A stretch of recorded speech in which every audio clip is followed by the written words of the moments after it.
Haben Sie jemals über die deutschen Städte Berlin, Frankfurt und München gehört? That was German and means if you ever heard about the German cities Berlin, Frankfurt and Munich. So, and if not, I will tell you something about them now. So, Germany is a small country with many culture and very interesting cities. I hope hearing my speech about those cities will give you a better view of what my country is like.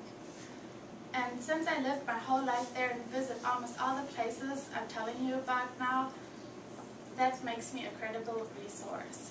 And my three main points, so my three main cities I'm telling you about, is Berlin, Frankfurt, and Munich. So I will start with Berlin. Berlin is in the northeast of Germany and is the capital city of Germany. And it's one of 16 states. Yeah, you heard right, it's his own state. We have 3 big cities in Germany who are their own state. And Berlin is located on the river Spree and is the home for 3.5 million people. Now to some history of that city. After World War II, it got divided by the Berlin Wall. It's right here. It's not in nowadays. And it was there from 1961 to 1989. And many families got divided by it, and a lot of people got killed because they wanted to climb over it or make tunnels under it to go to the other side, but it obviously wasn't allowed.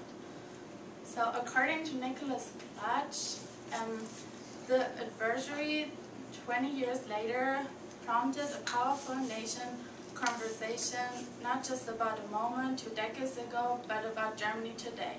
And that was in the New York Times. And that means like that it was a big thing for Germany when the Mauer was fallen. And yeah. And Berlin is now a city of many culture, art, and politics and media. And it has very interesting buildings like churches and the Brandenburger Tor and yeah. So now to Frankfurt. Frankfurt is in the middle of Germany and by the way my home city. And it is in the state of Hessen and not his own state. And it is the home for 700,000 people and it's called Frankfurt am Main since it's on the river Main.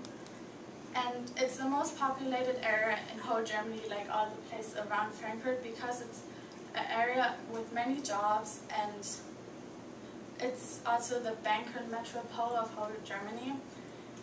And so it's not a home for a lot of farming. Frankfurt is also known for the biggest airport and for one of the biggest airports in whole Europe. And it also has a great train and bus transportation like whole Germany has. So, and now I come to Munich. Munich is in the southeast of Germany and it's the home for 1.4 million people. And it's in the state of Bavaria. Munich in Germany we call it München, and because you don't have that Ü we have in Germany you call it Munich. And it's also the home for the original Hofbräuhaus and the original Oktoberfest. You probably all heard about that before, since you have one of the biggest in the United States here in Cincinnati. And according to Megan Dolly, Munich's Oktoberfest boasts 14 different large and 20 small beer tents. More than 7 million liters of beer are consumed every year.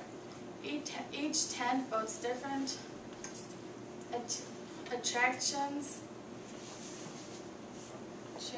traditions and beer. For example, the Scottenham tent is winterly consistent, the most important because it's where the whole festival began. So, and here in the picture you can see it, or maybe you should look later because it's pretty small, that there are many roller coasters, food stands, and yeah, the tents are 2 floors high, so they're pretty big tents. And it's almost impossible to get in there because like they're very popular and just the German famous people get seats in there, or if you have really good connections. And yeah, it's also the festival of the beer and pretzel. Now I come to the German outfit, like how you see it in Disney World and in all movies. It's like down here, women wear like a dress and men's wear, the dress is called dirndl, and the men's wear lederhosen, and that means leather pants. And everybody who goes to the Oktoberfest is wearing that, and if you would live in the state of Bavaria, you would wear it more often, because they wear it just in times they have to dress up. So, to conclude my speech, I hope you heard interesting facts and new facts about those three cities, and you had fun listening. Thank you.